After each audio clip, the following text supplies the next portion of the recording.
Kirk Cadena Mitchell met with us, and he volunteered to do this forum. And give me the title again. I don't know that we thought a lot about the title, but it's sort of about season changes and transitions. We could talk about trees falling. Yeah. So, leading that, and I'm going to kind of time keep and make comments if I feel need to be. The rest of you also.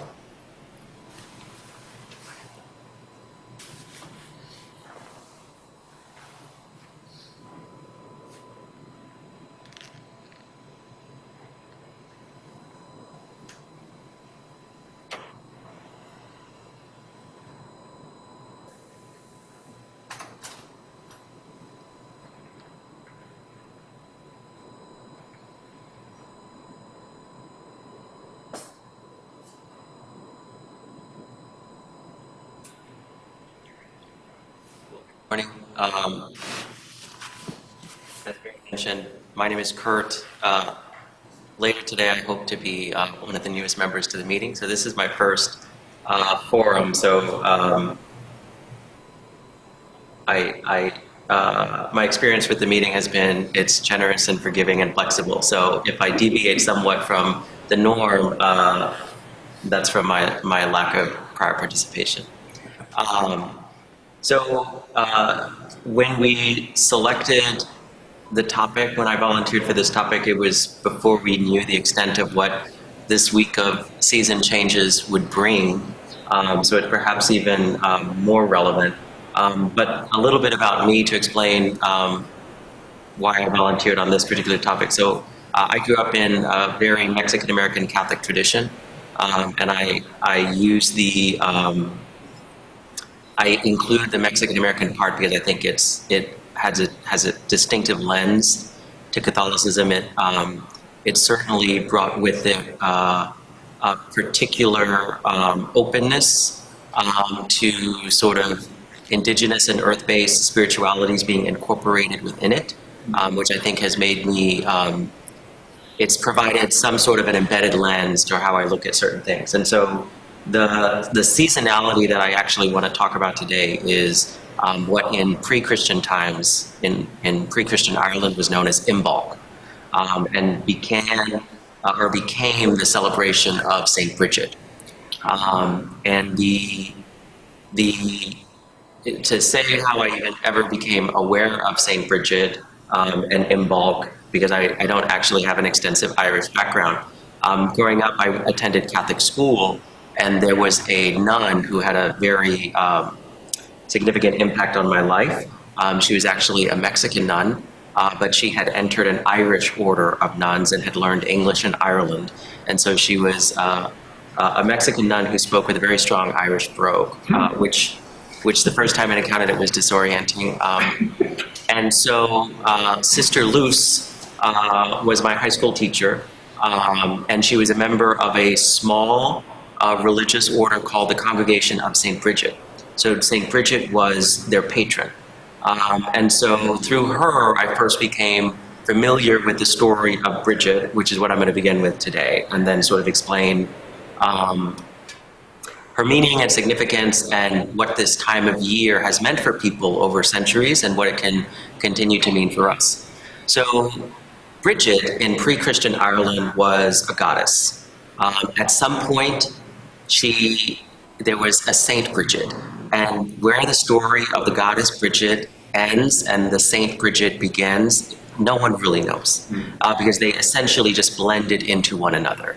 And so I am not a scholar of Bridget, but from what I know, the goddess Bridget was essentially the goddess of fertility and springtime and new creation and the planting and the sowing. And her celebration was Imbolc, which was sundown, February 1st through 2nd. And that was essentially the midway point between winter and spring.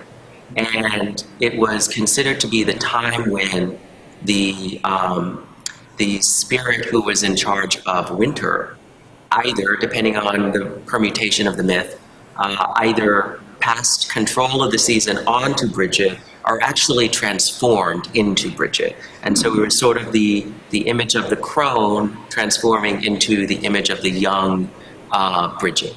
And so Bridget was celebrated during this time period, and was associated with sort of, this is the time when we are beginning to transition into springtime, into light, into certain agricultural practices that mark the beginning of the end of winter.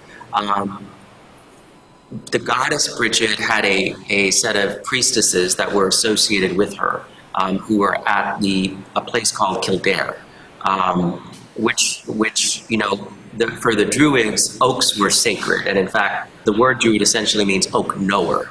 And so, in this grove of oaks, the priestesses of Bridget tended what they call the eternal flame.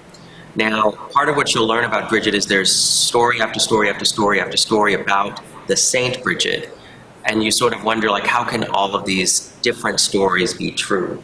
Well, obviously, they may not, but another element to the story is what's believed is that the priestess, the high priestess in pre-Christian times, took the name Bridget.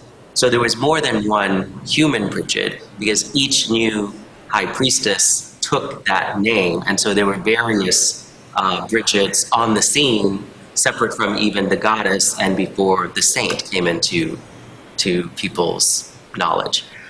At some point, what's believed is that one of these high priestesses at Kildare converted to Christianity, and so this site at Kildare became a Christian site.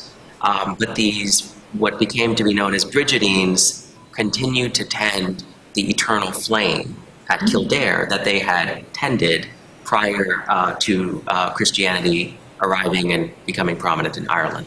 What's significant about the Christian figure of Kildare, if you're at all familiar with the patriarchal norms within Roman Catholicism, Bridget, one of the Bridgets, formed an abbey that was both men and women, and she was the superior of both, which is significant because usually women were not allowed to be superiors to men in that system. What's also significant is it's pretty verified, to the extent it can be, that Bridget was made a bishop, which is also really significant. And at some point that tried to be backtracked with the idea that, we think that the bishop read the wrong rite by mistake. He got confused and did the rite for the bishop on accident. But there's nothing that verifies that, but there is verified that she was given the right and authority of a bishop. So that's very, very significant within sort of signifying the importance and status that she had within that particular time. But so some of the stories associated with Saint Bridget, which I find interesting, are that she was the midwife present at Christ's birth and midwife Christ. Now, clearly that's not scientifically possible, but what I find interesting about that story is its continuance of the pre-Christian Bridget, in the idea that Bridget brought in new life, was the goddess of fertility, and was at this season of new creation. So that sort of strand remained within the ideas that were perfectly acceptable within that time period of Christian Ireland. Some other stories include that Bridget was not only the midwife, but that she was actually the barkeep at the inn that Joseph and Mary visited, and that she was the one who pointed them to the stable, because the innkeeper said you can't let any more in, but she pointed them to the innkeep. So these stories of Bridget were to the extent that she was considered Mary of the Gaels. She had essentially taken the feminine significance that usually the Virgin Mary or Blessed Mother took within Catholic culture. In Ireland, it was actually Bridget who was more prominent of the two. So some of the things that are associated with Bridget that are sort of present within both the pre-Christian figure and the Christian figure are ideas about liminality and transition. So for the Saint Bridget, the legend is that she was born right at that point between dusk and dawn. And she is very much associated with those liminal thin spaces where new things are coming in. And that's part of why she continues to be part of this transition from winter to springtime. So she's very much associated with transitions and thresholds and change and the cycle. So there's something that I brought that will be a little difficult for folks, I think, who are outside the room. And I'll actually, if you want to pass it around. So these I handmade from Reed's order from Ireland, but they're known as St. Bridget's Cross or a Brigidine Cross. And these actually absolutely date to pre-Christian Ireland. I bought one from a woman who made it in front of me in Ireland. Yeah, they're really fun to make. You can find the instructions online and you can order the reeds on Etsy. I find it really interesting to actually engage in the act of making one. But so this is the first symbol of Bridget that I ever saw, because the nun who taught me, who is a Brigidine, she wore a much smaller Brigidine cross and had a Brigidine lapel pin. And so these definitely date to pre-Christian Ireland, but every year, even to the present day, on St. Bridget's Day, and it's taught in schools, children and families will take the reeds and weave them into this cross, and they would, for centuries and through today, hang them outside their home. And so some of the significance of this cross is these symbols are found all over the world, but they are meant to also signify sort of the cycle. So it's not the traditional shape of a cross, it's equidistant. And so it's meant to indicate sort of this cycle of the seasons, which is part of what Bridget signifies, as being connected to that cycle, to that season, to that threshold of change and new creation and new life. Some of the things that I think are also important to remember with Bridget is the word imbolc, which is the celebration, essentially means in the belly. And it's associated with sort of like reminding people about the season of new birth for animals and calves and things like that. And so it continues that strand of her being the midwife at Christ's birth. And the idea is that she births in new life, new creation. This is the season, this is that moment and the spirit that Bridget represents. So those are some things that I wanted to share about Bridget. There's some others that I hope to touch on as well, but I think before I move into those, I just want to pause and sort of pause for questions and conversation. And some of the questions that I wanted to ask us include, what does the changing of the seasons mean for us?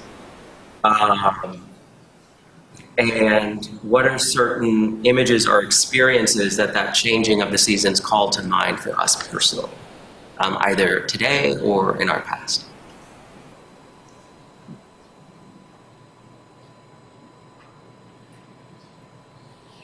Things like it's not as definite as in many other places.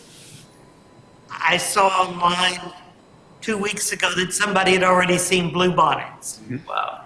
I'm sure they then froze to death. But there is it's like it happens, or it almost happens, or it almost happens. It's hard to know exactly when. Sometimes the plants get confused.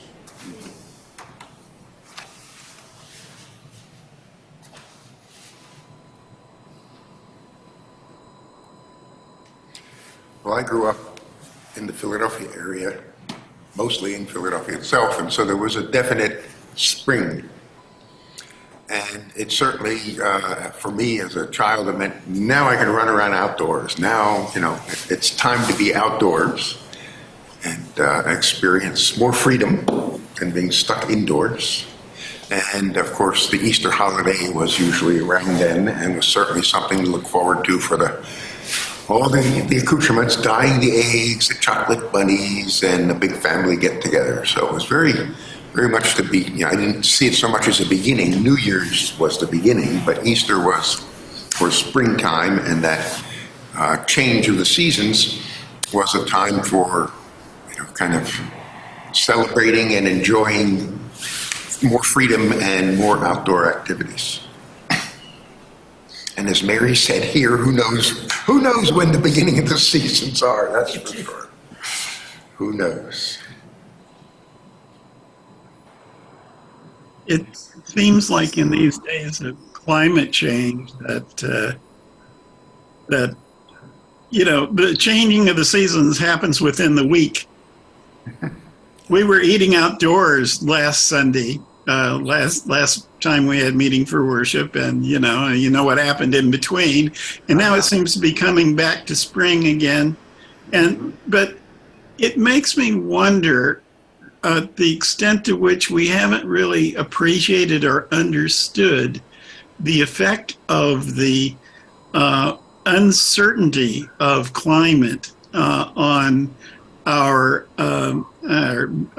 emotional life, our spiritual life, whatever, which has been very much keyed to changing of seasons and what we expect out of the local climate.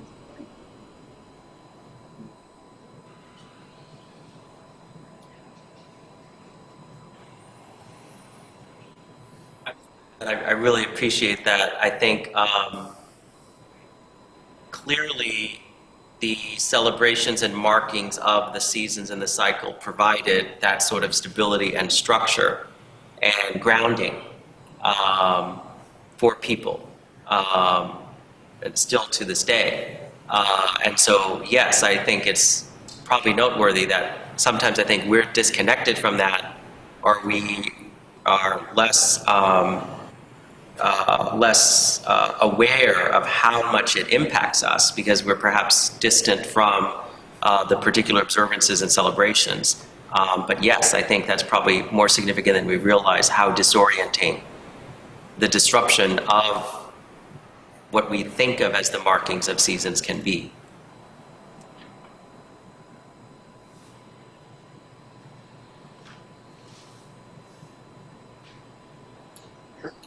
Question? Yes, of course.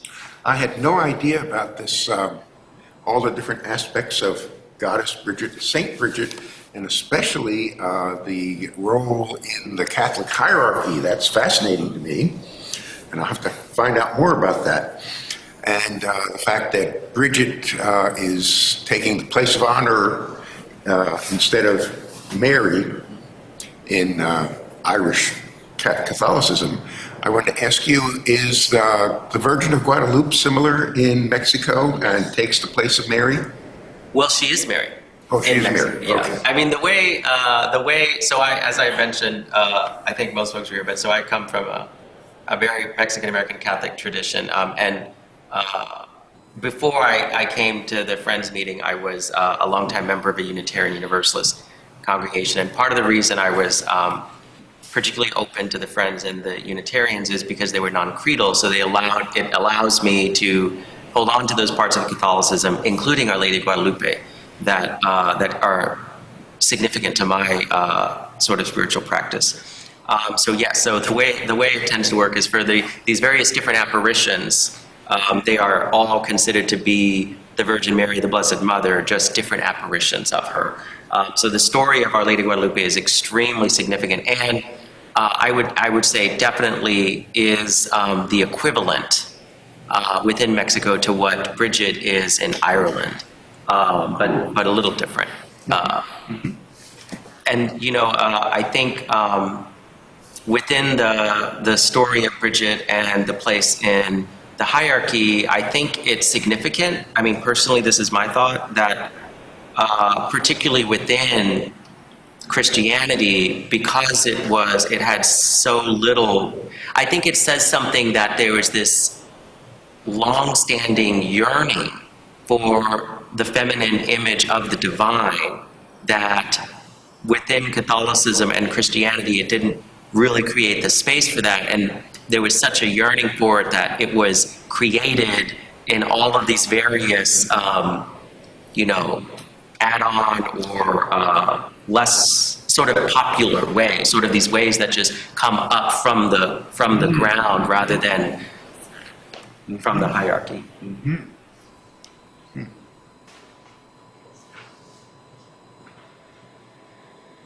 One of the other things that I want to share and then ask about is, so this may be less noteworthy within certain traditions. But for hierarchical traditions, I think it is. So one of the legends of Bridget is her father was a Druid king, and or certainly sort of noble, high-ranking person, and she encountered, a impoverished person on the road, and she took one of her father's treasured swords and sold it in order to give that money to the impoverished person. And so that's a lesson about sort of, caring for others. But one of the lessons that was taken out of that is that Bridget didn't ask for permission, which in a hierarchical structure, that's a subversive lesson to learn. In ours, maybe that's less so, but I'm just curious, if there's any thoughts to, it might be less significant for us, but, are there things today in our lives or in society where we need to take the step without first asking for permission? Or is there something that we can learn from the doing what's necessary, what's being called forth by the Spirit, even if we don't yet have social permission?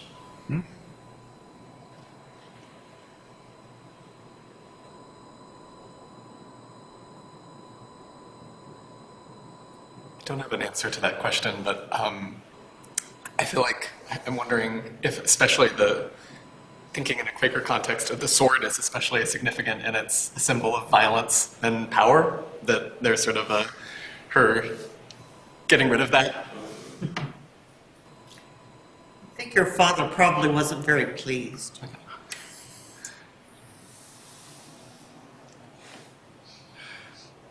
That's curious, this question. Does the story continue? Does it say what happened when her father found out about that? Well, there's so many permutations to the story, but essentially that is considered to be the beginning of her conversion story, and that's sort of where the story begins to be about her converting people, because the idea is that people then began to be inspired, because she was certainly. It's true, like there's various permutations to how it happened, but that the father was not pleased. And so that's sort of the willingness to endure the suffering and punishment associated with it begins to be what inspires people to say, what makes her willing to engage in this subversive act, and then take inspiration from it.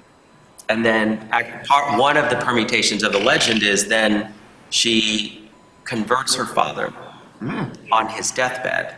And at that time, reeds like these covered the floors. You either had dirt or reeds covering them. And so these threshes or reeds covered the floor, and so she's sort of kneeling or sitting at her father's deathbed. And she begins, the story goes, to weave the cross out of those reeds that are on the floor on the deathbed, and that becomes the first time the Bridgetine, that's the legend of when the Bridgetine cross became a thing, and part of the conversion story. And part of what's considered significant is, like, as I mentioned, this is absolutely a pre-Christian symbol. Like, this definitely comes before Christianity came to Ireland, and so, but it was seen as an indicator that these values and these traditions can be continued even in new ways, which I think continues to be sort of this lesson of the cycle of newness, new creation, thresholds into something new. By the way, if someone will take a picture of this little artifact, I can post it when I post the video of the forum for reference. I have a comment, which is, in Christianity, of course, there's a little bit of a tradition of Jesus being, disobeying his family, in effect. Goes into the temple, he has sort of argues with the rabbis. His parents don't know where he is, he's run off. And then later on in life, he leaves his family, turns away from them so that he can go and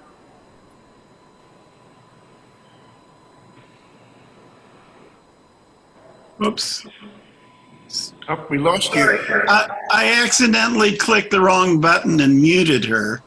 I did not mean to do that. Sorry, I don't know Oh, where. there you are. Okay. Real quick, could you say who is speaking, please? Because we only had a phone number. It's Sarah Swearer. I thought so. Okay. I'll rename you here and apologize for the muting. I was just reaching for the wrong button.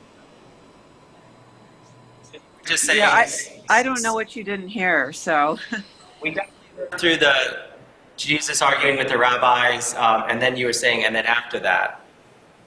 Oh, well, after that, then, he ended up leaving his family behind, in effect, to go and preach and gather his disciples around him and all that.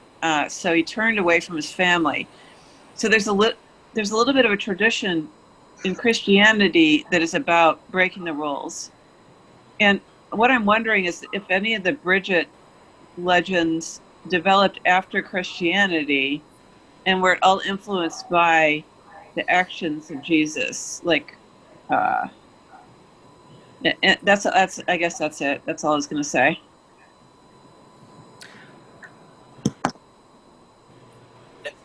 Interesting question. I don't know that I have a great particular story, but from my reading of Bridget and early Irish Christianity, I definitely think that, yes, some of the stories definitely come after Christianity arrived to Ireland, and I think that one would say that any Christian spirituality definitely has Christ's story at its center. And so I do think there are certain elements to the Bridget stories that draw inspiration from Christian tradition and thought. I think it might be hard to separate sort of what is, let's just say, strictly Christian, and you couldn't find those kernels of light within pre-Christian traditions. But they're definitely stories that came after Christianity arrived. I'm not sure if you heard earlier, but like some of the stories of Bridget, which clearly cannot have been scientifically true, or that she was present at Christ's birth, she midwifed Christ, and people told those stories understanding, like they knew that Bridget lived in hundreds of years after Christ. They knew that, but it was just within their imagination, it was possible because of the liminality of spaces that Bridget represented, that she could also be there, which I think also, this is a diversion from your question, but like I do think also speaks to this even if it's not let's say like a systematic theology of Bridget, that there's this idea that Bridget also represents a spirit of birthing and new creation. But I don't know that I would say this is strictly Christian, but within the stories of Bridget, she was clearly willing to suffer death and punishment and martyrdom. The Saint Bridget was definitely willing to suffer all of those things. And I don't think that's particular to Christianity, but I think it was a relatively distinctive element of Christianity because other traditions within that time period were comfortable. Many people had multiple gods. They had a personal god. They were comfortable with Greek gods. And like there was this comfort level, whereas Christianity and Judaism were more unique in believing in sort of a loyalty to a singular God. So that willingness to, the extent of suffering willing to be endured, I think, was an element of the Christian side of Bridget's story. And I do want to come back to the comment about the sword. I was going to save this, but I do want to incorporate it into our time together today, closer towards the end. But so I think I mentioned, so I came to know Bridget through a particular nun who was a member of the Brigidine Sisters. And so I just want to connect two things to that. We can hear more about them. Yeah, so I mentioned that after the Saint Bridget converted to Christianity that they continued to tend the eternal flame at Kildare. That was true all the way through the Reformation.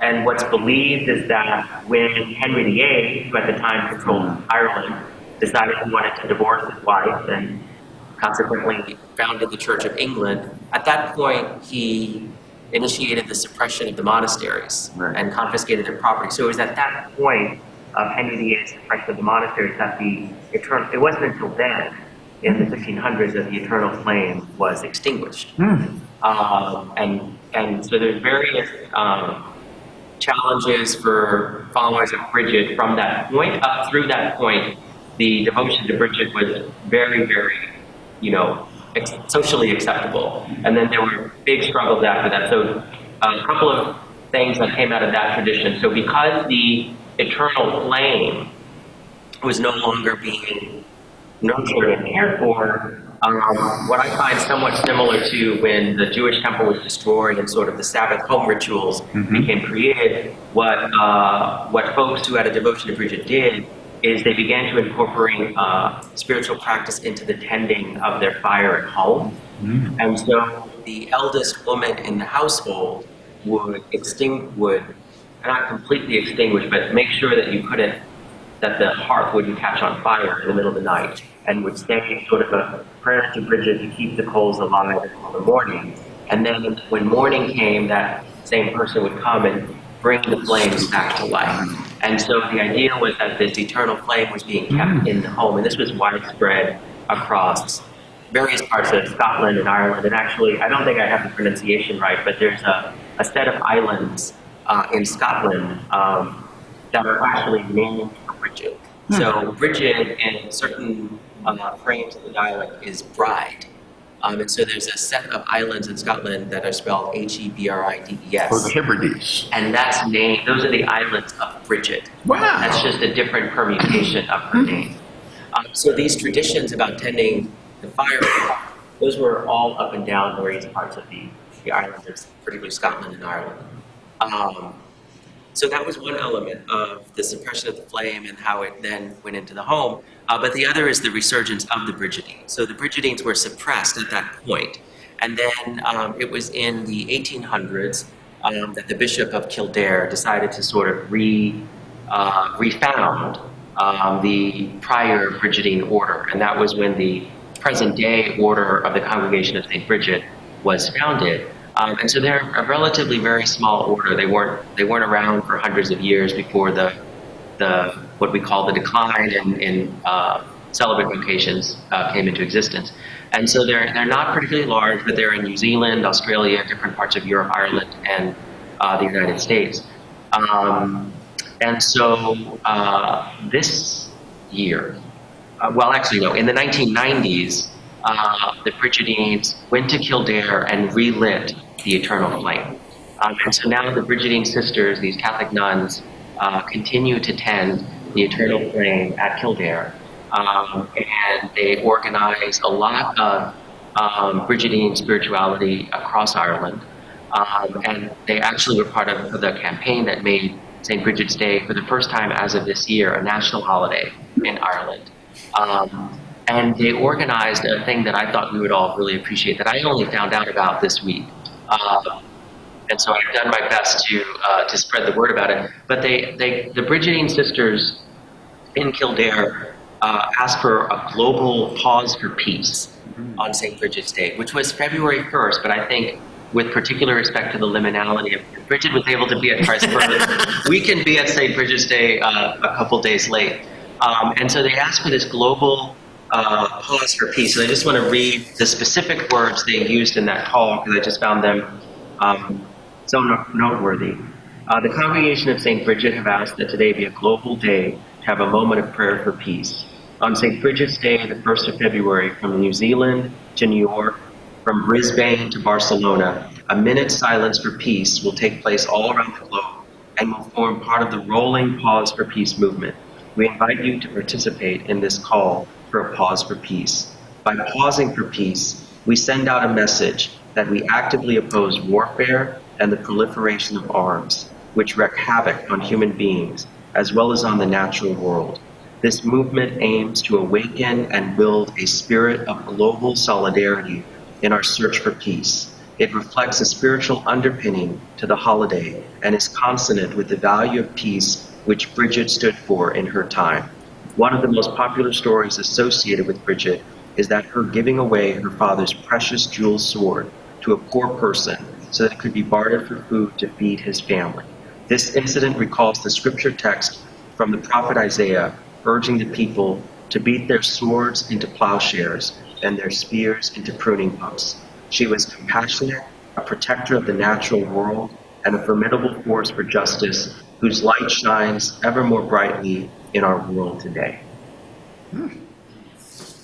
So before we end, I am going to ask us to participate in that Pause for Peace together in response to the call of the Brigidine Sisters. But you pulled out, James, that note from the story of the jeweled sword that I think is absolutely part of what are some of the lessons that the stories of Bridget teach us for today, and that the Brigidine Sisters, I think, are asking us to respond to. We have almost 15 minutes, so Okay. we've got a little time. Okay. Yes. I'm sorry I came in late. There's a movie called The Secret of Rowan Inish, which is about a family on the coast of Ireland. And at one point, the grandmother kind of poo-poos something that the others are saying. And then she goes ahead and does the fire at night with all the prayers to St. Bridget. That's so cool. I haven't heard of that movie. Movie, and it shows how they do that, or how they've done that for a long time. Can you say the title again? The Secret of Rowan, R-O-A-N, Inish, I-N-I-S-H. That sounds really cool. Wow. I've never seen it done. I've only read about it, so I definitely want to check that out. It's actually marketed to children as well, like, slightly older children. I would say ages 8 and up, just in case anyone has children that might be interested in seeing as well. I just wanted to comment briefly that I'm anxious to share this forum with my grandchildren who grew up with a Quaker father and a Catholic mother and refer to themselves as quacklets. And in addition, the eldest daughter is involved in Irish studies, so this ought to go over really big. I've heard that blend of Catholic and Quaker before. Really? Yes. Yeah, I think there's something there. Huh.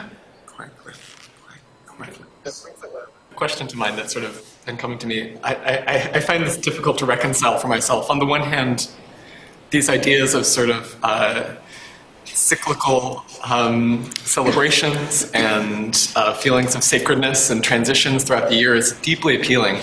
At the same time, I'm also drawn to sort of the very early Quaker idea that all time is equally sacred, and they took this to, of course, you all know the extreme of trying to abolish the names of the months and the days of the week, and just and seeing that these were remnants of paganism, which was very much true that they were. And I don't know how to reconcile those two impulses. I thought about that. This response is not a here's how you or here's why you should. But coming from a Catholic tradition, the Catholic tradition has sacraments, 7 things that for one reason or another were given the most prominent sort of indication of sacredness. And one of the costs of that could be, one could consider a cost of that is the loss of the sacramentality of everything else. Sort of because all the sacredness was imbued in these 7 things, you didn't realize the sacredness of the ordinary meal, of the ordinary glass of wine and fellowship, of the ordinary, I call it ordinary, the extraordinary sacredness of the sun rising each day. So I think there is a tension. And I think perhaps the invitation is to be mindful of the sacred, whether that is by fully recognizing the sacredness of everything, or whether certain things invite someone into that recognition. And I think what I consider to be true is different spiritualities or spiritual disciplines resonate differently with different people. And one of the things that has been said about Irish Christian spirituality or Irish spirituality is there are certain reasons why the idea of liminality and thin spaces, or even thresholds and transitions, were baked in. It's an island. You can't, at that time, you weren't really able to navigate through the interior. It's much more likely that you were navigating off the shore, living on the shore, transitioning through that. So the idea that liminality and thresholds and thin spaces were baked into their spirituality is somewhat considered to be just a natural creation of the place and context they were in. And so that's why you find it there. That may work for us and it may not. There are a different side example that I've been trying to think through recently is the Psalms. The Psalms have various expressions of human nature, some very angry, some very violent. And so for a long time, including now, I find that they don't resonate with me because they can be so viscerally violent. I read recently some theologians who come from the African American tradition who wrote about how the Psalms reflect a very real emotional reaction that is true for many of us today. When something bad has happened, for better or for not, we can have a viscerally violent reaction to it. And if we sanitize their reflection was, if we sanitize our prayers so much as though I can't voice that emotion, it sort of becomes problematic for those who need to express that emotion. Now, that still doesn't mean I don't struggle with the Psalms or that it hasn't become an important part to me, but what that helped me understand is yes, there are certain things that are going to totally not resonate with me, and they're going to be very helpful for someone else spiritually. So I don't know that you have to reconcile. But I think for some, there can be things that become an invitation to step into something that can be a helpful reminder.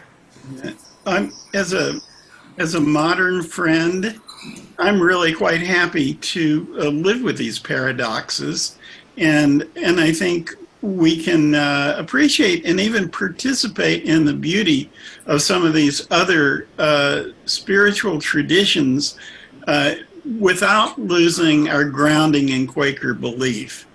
Early friends were a lot more rigid about that sort of thing, and they wouldn't play the banjo either, and I don't have any problem with that. Tobin has his hand. I was reminded in this discussion about that tension of something from Even Cowboys Get the Blues by Tom Robbins. He had a figure who was kind of a crazy wise man living in a cave in the hills. And when you went into his cave, on one side it said, "I believe in nothing. Everything is sacred." And then you turn to the other side of his cave and it said, "I believe in nothing. No, I believe in everything. Nothing is sacred." It was a flip. I may have gotten that mixed up here because I have to think about it again. But that tension between believing in everything and nothing is a constant give and take.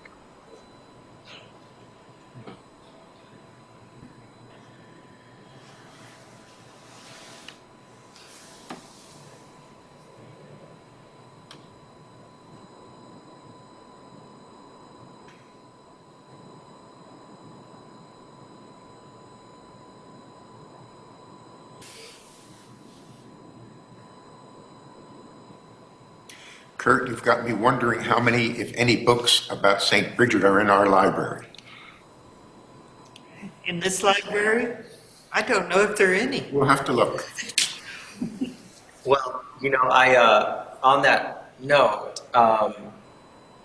before we close, as the introduction to our moment, our minute for peace at the very end, I'm gonna read from a book that's not exclusively about Bridget, but it's titled Sacred Earth, Sacred Soul, Celtic Wisdom for Reawakening to What Our Souls Know and Healing the World by John Philip Newell. And so John Philip Newell was essentially, I think he belonged to the Church of Scotland. He was part of one of the various branches of the Church of England, and he was the warden of Iona Abbey, which is a pre-Christian sacred island, then similar to Bridget became a Christian sacred place. But he left the priesthood of the Church of Scotland, Church of England, precisely because he felt like that the institutional church had fallen so far away from sort of earth-based spirituality. Anyway, so he's written a number of books, one of which is this one, which I think is a really good introduction to various sort of Celtic spiritual influences, both Brigid, something called the Carmina Gadelica, which was like a collection of all these charms and sayings and invocations that were Celtic, but used within the early Christian church, which include a lot more earth-based spiritual influences that were part of their organized liturgy, which I find a beautiful source. Anyway, so if the meeting gets a book, this one might be a good place to start. Please write it down. We have a library committee. It's been a little dormant. Okay.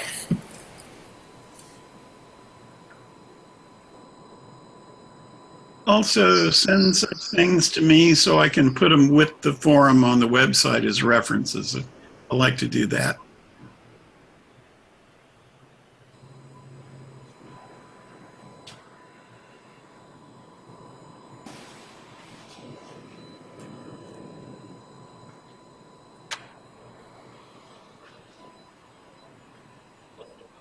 Questions, please raise your hand if you do have one. But if there are no other questions, then I was going to close us with a quote and then invite us into the pause for peace moment, if that's fine. So this comes from the book I referenced by John Philip Newell, and it's specific to his chapter on Bridget of Kildare. And after it concludes, I'm going to just invite us into that silence, that closing silence.